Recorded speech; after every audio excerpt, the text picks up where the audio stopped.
χωρίς ενοχικότητα και πάντα να καρποφορώ μέσα από την εργασία μου, την τιμιότητά μου και την υπόσταση που μου έχουν δώσει οι προγονείς μου.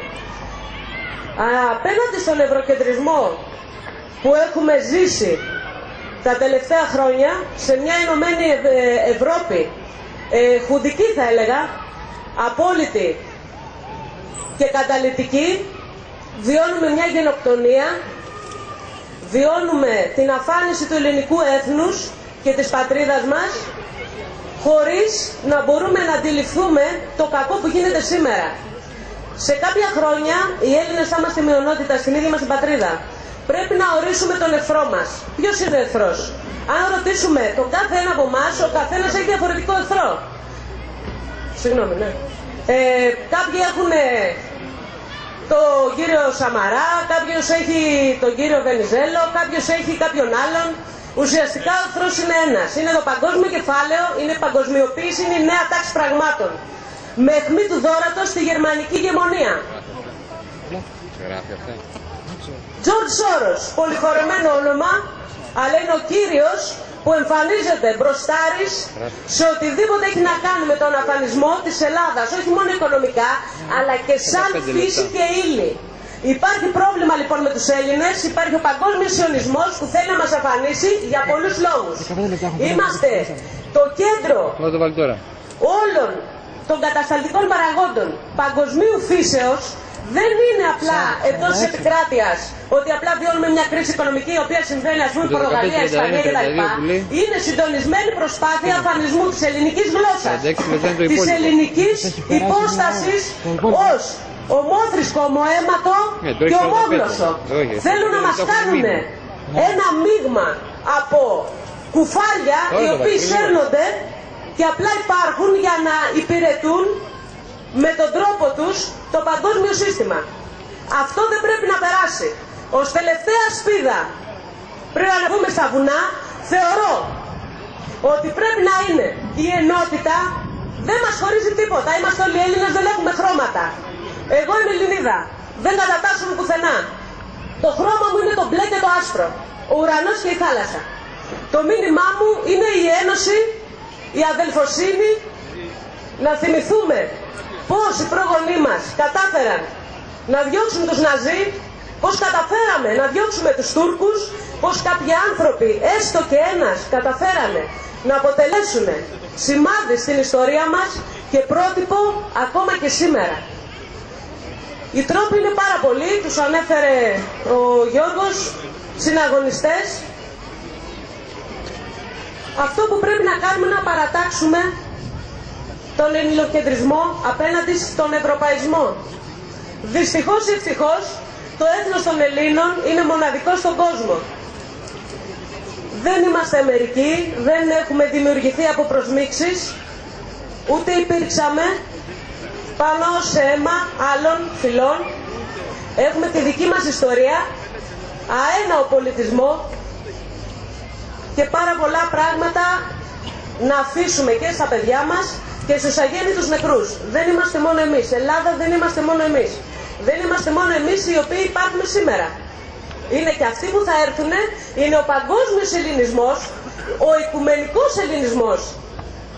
Ανήκουμε σε όλο τον πλανήτη. Τα φώτα μας έχουν δημιουργήσει αυτό που λέγεται άνθρωπος. Και αυτό πρέπει να το τηρήσουμε. Απέναντι σε οποιαδήποτε ηγεμονία. Όσον αφορά τη νέα τάξη, είναι δύσκολο να την εντοπίσεις. Τα παρακλάδια της είναι τεράστια. Η Ευρωπαϊκή Κεντρική Τράπεζα ελέγχεται από τους Ρότσιλντ, οι οποίοι ξέρουμε ποιοι είναι. Η Παγκόσμια Τράπεζα είναι και αυτή ουραγός αυτής της προσπάθειας, αλλά ο κύριος Μητσοτάκης, αν δεν απατώμε, ήταν πρόεδρος της Νοτιοανατολικής Ευρώπης στην Παγκόσμια Τράπεζα, ο οποίος πρότεινε και τον κύριο Παπουτσί να γίνει πρόεδρος σημερινός.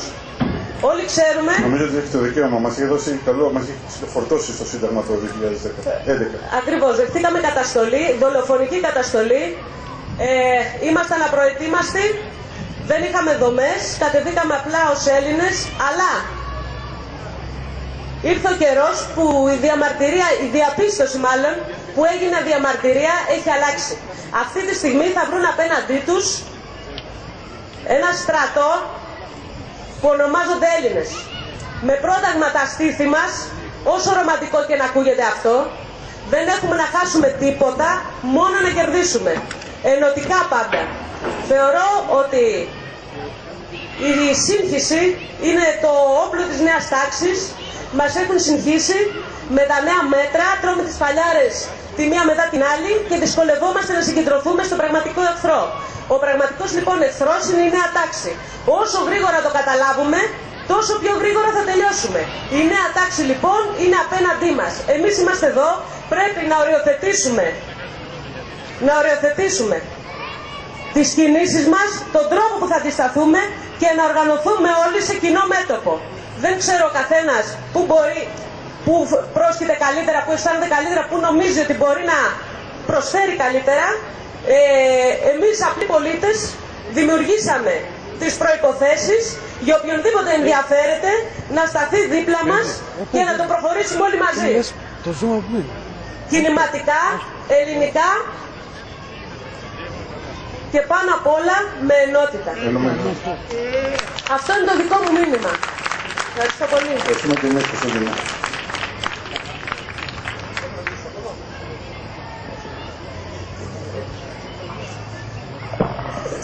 Καλησπέρα σας.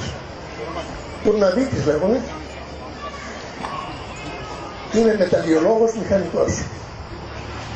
Έχω πλήρη συνείδηση ότι ο ρηκτός μας πλούτος είναι πράγματι σημαντικότατος. Έχουμε όλα όσα λέχθησαν και επιπλέον ορισμένα από τα ρηκτά μας μόνο στην Ελλάδα παράγονται.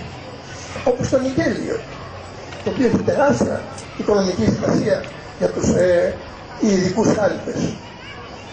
Πέραν τούτου όμως, θέλω να τονίσω ότι είμαστε μια προνομιούχος χώρα τόσο από πλευράς φυσικών συνθηκών,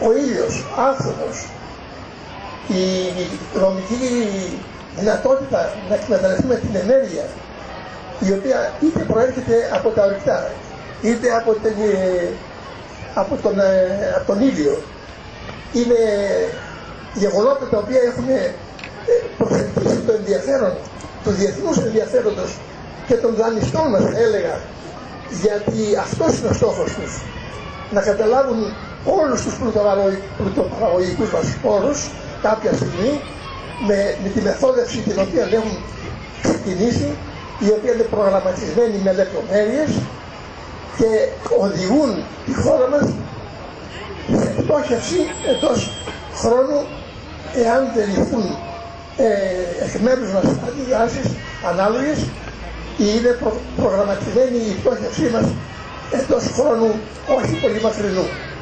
Εκείνο το οποίο νομίζω είναι ότι αυτή η προοπτική των δανειστών μας πρέπει να σταματήσει. Και το ευχάριστο, θέλω να τονίσω, που ελέγχθη από τον πρώτο μιλητή μας εδώ, πρέπει να συνειδητοποιήσουμε ότι δεν έχουμε ανάγκη βοηθείας ούτε των Κινέζων, όπως πολύ σωστά ελέγχθη, ούτε άλλου κοινός. Είμαστε άξιοι μόνοι μας με τις δυνάμεις μας να αξιοποιήσουμε την χώρα μας, η οποία έχει τόσο πρωτοπαραγωγικούς πόρους. Μπορούμε δηλαδή μέσα σε τακτό χρονικό διάστημα να γίνουμε αυτάρκης. Αυτό όμως προϋποθέτει ότι πρέπει να απαλλαγούμε από την ενστάτη μας. Δυστυχώς είναι γεγονός ότι πολλοί οικονομολόγοι διεθνώς με κύρος έχουν βεβαιώσει ότι είναι αδύνατος η εξυπηρέτηση του δανείου μας.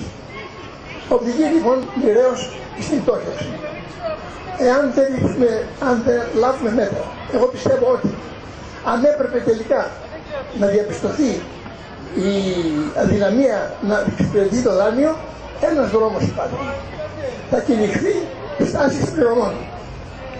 Ο διεθνές δίκαιο, όπως πολύ σωστά ελέγχθη, οι διεθνείς της Γενέβης Διατάξεις, το άρθρο 61 και και άλλες διατάξεις προβλέπουν σαφώς ο λαός ο οποίος βρίσκεται σε αυτή τη δεινή κατάσταση που είμαστε εμείς και είναι δυνατόν αυτή η δεινή κατάσταση σε 5, 6, 7 μήνες, 8 να γίνει ακόμα χειρότερη, και τότε δεν ξέρω πόσες αυτοκτονίες θα μετράμε παραπάνω από ό,τι έχουμε τώρα. Είναι επιβάλλει λοιπόν το διεθνές δίκαιο, μας δίνει όλο το δικαίωμα να ζητήσουμε στάση πληρωμών για ένα χρονικό διάστημα εύλογο να νοικοδομήσουμε τη χώρα μας. Αυτό θα είναι μια δικαία λύση για να σωθεί η χώρα μας. Τίποτα άλλο δεν θέλω να προσθέσω. Ευχαριστούμε κύριε Τζορναδίτη. Δεν θέλει το μικρόφωνο. Το όνομά σας πρώτα. Πασούλης Οδυσσέας όνομα. Ήθελα να σας ρωτήσω για την Κεντρική Τράπεζα της Ελλάδος που αναφερθήκατε πριν. Ξέρετε ότι είναι ιδιωτική βέβαια, από το 1925 και δεν ήρθε ποτέ στο ελληνικό δημόσιο, όσες κυβερνήσεις και πέρασαν, και με την κατοχή των Γερμανών και με την 7ετία. Πώς θα μπορέσετε να το κάνετε αυτό? Όπως γνωρίζω, έχω διαβάσει, μόνο 5 κεντρικές τράπεζες στον κόσμο είναι υπό δημόσιο έλεγχο, της Ρωσίας, της Κούβας, της Νότιας Κορέας, της Μαδαγασκάρης. Πολύ σωστό. Ναι, βέβαια της Ρωσίας είναι τώρα επί Πούτιν, επί κομμουνισμού ήταν πάλι επί ιδιωτικό έλεγχο. Το μόνο που έχω βρει για την Κεντρική Τράπεζα της Ελλάδος είναι ότι όταν ιδρύθηκε από τους Άγγλους 1825, το πλειοψηφικό της πακέτο πήρε η JP Morgan και η Morgan Stanley. Και ήθελα να ρωτήσω, αυτό είναι το κλειδί πιστεύω για να επαναρθώσουμε την ελληνική οικονομία. Πώς θα μπορέσουμε να την επανακτήσουμε? Αυτό που ζητάμε εμείς είναι στο πρόγραμμά μας. Πες το πολύ. Για να δώσω την απάντηση. Αυτό που απαντάμε εμείς είναι ότι θέλουμε να γίνει λογιστικός έλεγχος για να δούμε ποιο είναι το πραγματικό χρέος, δηλαδή να αφαιρέσουμε τα πανωτόκια. Αυτό που είπα και πριν, επειδή είπα το επονίδιστο χρέος, είναι τα πανωτόκια, στα οποία εάν αφαιρέσουμε αυτά, δεν ξέρω ακριβώς πώς είπε πριν ο κύριος Καλογερόπουλος, είναι γύρω στα 170 δις θα είναι το πραγματικό χρέος, δεν ξέρουμε πόσο είναι. Εφόσον κάνουμε το λογιστικό έλεγχο, στο πρόγραμμά μας ζητάμε τη μοναδική τράπεζα η οποία πρέπει να κρατικοποιηθεί θα είναι η Κεντρική Τράπεζα της Ελλάδος, η οποία πρέπει να βρίσκεται υπό πλήρη έλεγχο του ελληνικού δημοσίου. Είναι απαράδεκτο αυτή τη στιγμή να έχουμε την Κεντρική Τράπεζα, την τράπεζα η οποία όλοι οι Έλληνες νομίζουν ότι είναι δική μας, να μην είναι δική μας και να είναι πολυμετοχική και να είναι ανήκει σε ξένους και σε μια γνωστή ειδικά οικογένεια που είναι η οικογένεια Rothschild.